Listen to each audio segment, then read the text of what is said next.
Италиас Монгол руу дугуугаар 147 дахь өдөр. Бид хоёр одоо Хорват улсын Загреб хотын ойролцоо явж байна. Одоо нэг хэдэн километр яваад Загреб орлоо.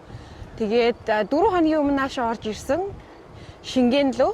За тэгээ Шенгенээс өмнө болохоор бид хоёр 4 сая Шенгений биш Балканы орнуудаар 3000 шахуу километр явлаа. Хэдэн өдрүүдэд нөгөө Босни Герцеговинаас орж ирсэн болохоор тэр хаваар дайнаас үлдсэн нөгөө хатрын мин энтер тэгээд бас их газар нь хувийнх байсан учраас тэрнээс шалтгаалаад бид хоёр ер нь их нутгийн хүмүүстэй ойртож танилцлаа. Тэгээд нутгийнхантай их цаг өнгөрүүлж нийгэмшээд social mediada нэг их орж ирж бол чадсангүй.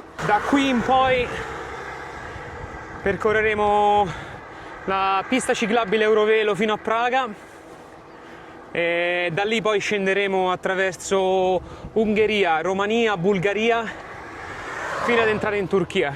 Sarà una bella corsa attraverso l'Europa. Бид хоёрыг ойр ойрхон бичлэг хийгээ сонирхнаа хуваалцаасаа гэж бодож ивэл бид хоёрын энэ бичлэгийг найзуудаа шеэрлээрээ, түгээгээрээ. За тэгээд дараагийн бичлэгээр уулзъя.